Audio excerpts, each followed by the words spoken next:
Allez, bienvenue dans ce nouveau numéro de l'actu vu par les politiques. Je suis toujours accompagné de Lucille Cantet.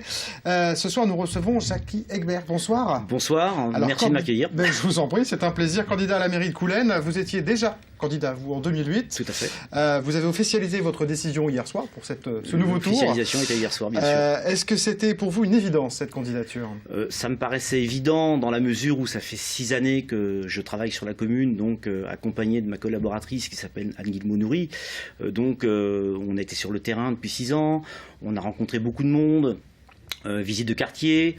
Donc voilà, suite aux demandes, je ne voyais pas faire autrement que de postuler pour le poste de maire en mars 2014.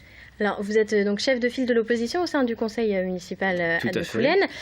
Vous êtes membre de l'UMP. Est-ce qu'on va retrouver donc des membres de l'UMP sur cette liste? À quoi va ressembler la liste que vous êtes en train de constituer? Alors, évidemment, il va y en avoir quelques-uns, mais il n'y aura pas que des membres UMP, puisque, je le rappelle, ce n'est pas une liste UMP que je monte à Coulennes, c'est une liste d'ouverture. Alors, pourquoi?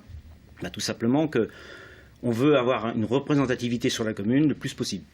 Voilà. Donc des gens de tout parti, de toute opinion politique. D'accord. Alors, on sait peu de choses sur vous. Vous êtes professeur dans un lycée professionnel, donc élu de l'opposition, comme on disait. Quels sont, selon vous, vos atouts pour vous faire connaître auprès de la population de Coulennes? Parce que le maire actuel, Christophe Rouillon, est, on va dire, très ancré localement. C'est le moindre qu'on puisse dire. Il est très médiatique. Exactement. Alors, quels sont vos atouts, à vous, pour cette élection? Mes atouts, c'est d'être proche de la population, d'être un maire constant, c'est-à-dire un maire à plein temps. Je l'ai rappelé hier d'ailleurs, un maire à plein temps.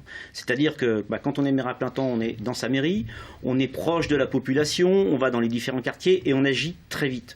Parce que parfois, les gens ont l'impression qu'ils sont oubliés.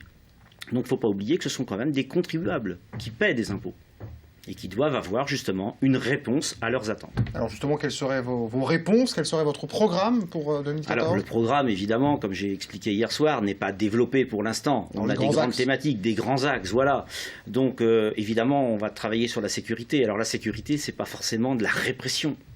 C'est un travail de fond, voilà, auprès des services compétents, qui font déjà un travail exceptionnel. Je fais moi-même partie de la commission CLSPD de la commune, commission de la prévention de la délinquance, qui, à mon sens, ne fonctionne pas bien sur la commune de Coulennes. Il y a des villes où ça fonctionne très bien, nous, ça fonctionne plus que moyennement. Et pourquoi ça ne fonctionne pas bien selon vous? Écoutez, je pense qu'aujourd'hui, les gens en place, la majorité en place, ne fait pas le travail que l'on attend. Et que les gens attendent, que les citoyens attendent surtout. À Coulennes, on a vu l'installation des caméras de vidéosurveillance, notamment sur la place de l'Europe. Oui. Comment est-ce que vous avez accueilli cette politique de sécurité? J'ai trouvé que c'était plutôt favorable, c'était une bonne chose. Voilà. J'en avais, moi, parlé, j'étais pour, justement, ce genre de vidéosurveillance. Bon, là, les bailleurs sociaux ont fait le travail, puisque ce sont les bailleurs sociaux qui ont financé.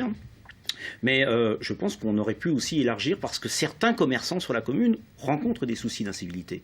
Et il y a des endroits stratégiques où on peut en mettre. Alors je ne dis pas qu'il faut mettre des caméras partout. Les gens, je pense que ça ne serait pas non plus la solution, mais ça rend service. Alors on le disait, vous étiez candidat en 2008, oui. Vous avez perdu, donc forcément, puisque évidemment. C'est Christophe Rouillon qui est en place. Je ne serai pas conseiller municipal autrement aujourd'hui. Mais vous aviez perdu au premier tour avec une différence assez importante, parce que vous aviez récolté 30% des suffrages. Tout à fait. Comment pensez-vous, 6 ans plus tard, pouvoir renverser la vapeur?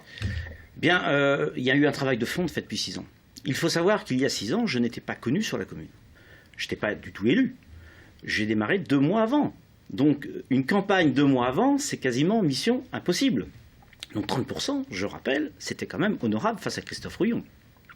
Mais depuis 6 ans, la commune s'est dégradée. Alors ça fait 12 ans qu'il est là, mais ça s'est dégradé. Sur quel terme, selon vous, ça s'est dégradé? Ça s'est dégradé à tous les niveaux. Au niveau de l'aspect communal en lui-même, au niveau des incivilités. Ça s'est dégradé au niveau, je dirais, des commerces. Au niveau de tout ce qu'il peut y avoir, au niveau de des fêtes, des loisirs qu'on pourrait avoir sur la commune qui pourraient fonctionner mieux que ça ne fonctionne aujourd'hui.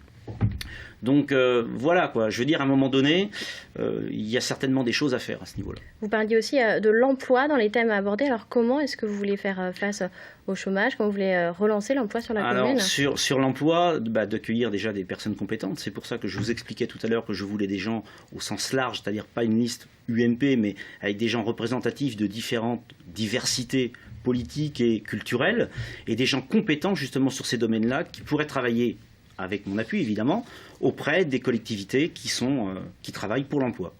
Voilà, donc donner des avis, donner des idées, donner des pistes, fonctionner avec les chefs d'entreprise, énorme, et donc de redonner une dynamique de commerce. Alors, on le disait, Christophe Rouillon se présente face à vous pour son 3e mandat de maire. Est-ce que c'est l'adversaire politique que vous vouliez affronter? Vous auriez aimé qu'il cède la main plutôt? Non, c'est pas... Enfin, j'attaque pas Christophe Rouillon, si vous voulez. Moi, j'arrive pour vouloir redynamiser la commune de Coulennes. C'est là la différence. Je ne suis pas dans l'attaque.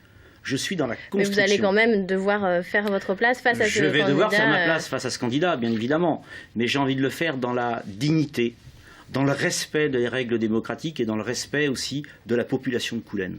Voilà. Très bien. Merci Jacques Aiguebert d'être venu répondre à nos questions. Merci beaucoup. Merci à vous. C'est la fin de cette Actu Vue Par. Une prochaine Actu Vue Par la semaine prochaine.